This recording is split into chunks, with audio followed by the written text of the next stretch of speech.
एक महाभागवत अनन्य भक्त श्री चंद्रहास जी महाराज, उनके पावन चरित्र का अपने लोग श्रवण करते हैं, इससे भक्ति बहुत घनीभूत होती है। केरल देश में एक परम मेधावी सुधार्मिक नाम के राजा राज्य करते थे। धर्म पूर्वक चलना, प्रजा का पालन करना और भगवान नाम जप करना, शास्त्र विधि से बिल्कुल कभी प्रतिकूल एक भी आचरण जीवन में नहीं किया। तो उनके यहां महाभागवत चंद्रहास जी का प्रादुर्भाव होता है।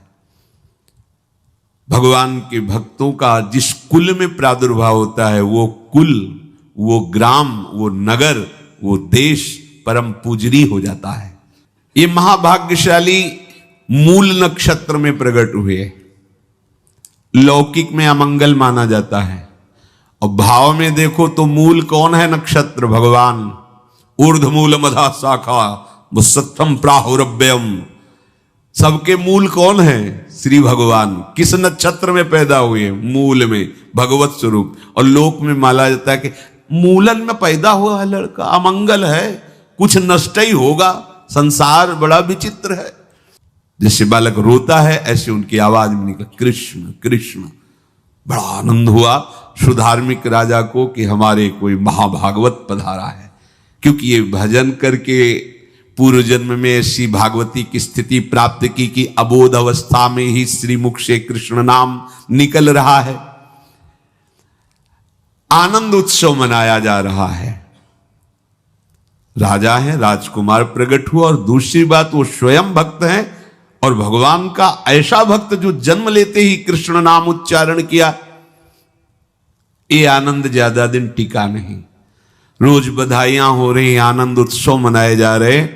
शत्रु पक्ष के राजाओं ने मिलकर कहा यही अवसर है, आक्रमण कर दिया जाए और केरलाधिपति का सब पूरा महल घेर करके कोई एक भी न बचने पावे।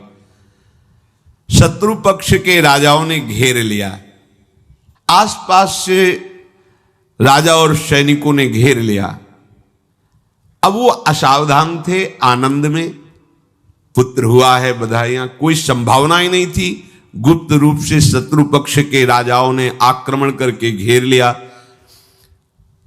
अब राजाओं की कई सेनाएं और इनकी असावधानी पूर्वक आनंदमयी वृत्ति में कोई पहले से पता हो तो तैयारी करते, तत्काल आक्रमण को रोकने का प्रयास किया पर असफल रहे। इनके सैनिक भी मारे गए, राजा भी मारे गए, राजमहल को घेर लिया गया, कोई भी एक भी बच के न जाने पावे।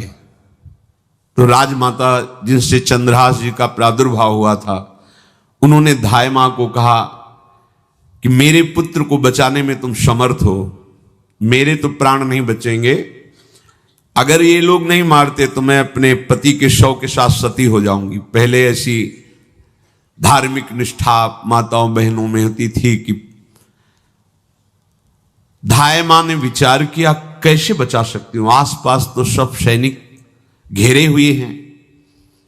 तत्काल उसने विचार किया कि अगर हम इनको राजकुमार की तरह ले जाती है तो हमें भी मारा जाएगा और इनको भी मारा जाएगा।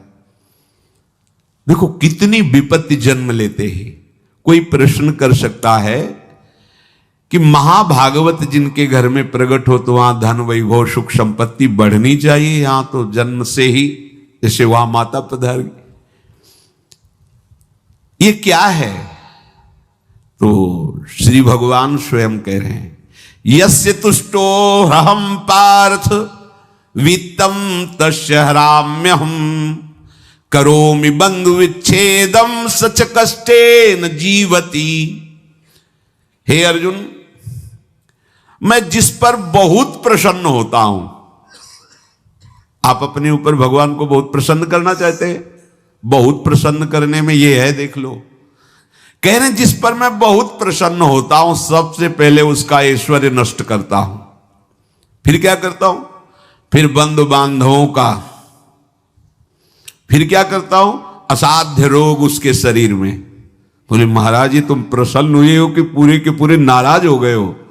बोले यही मेरी प्रसन्नता है। क्या? माया का नाश, अब एकमात्र भरोसा केवल भगवान का, दूसरा कोई नहीं। ये सबको पसंद नहीं आएगा। सब तो उस भगवान की भक्ति चाहते हैं कि अगरबत्ती धूपबत्ती तन मन धन सब तेरा, स्वामी क्या लागे मेरा, पर अंदर से कह रहे सब तन मन धन सब मेरा, क्या लागे तेरा। ऐसे तो चलेगी भक्ति। लेकिन कई बार सत्संग में पीछे हितधाम में कहा था कि भगवान को रिझाकर लोक मांगोगे तो चैन से रह लोगे, और अगर उनसे प्यार करने की बात मन में ठानी कि बस मुझे केवल आपकी आंखों में आंखों को मिला करके जीवन व्यतीत करना है, मुझे और कुछ नहीं चाहिए, तो फिर लाडले आपको दुशरिहा का कोई आश्रय रहने नहीं देंगे। ध्यान रखना।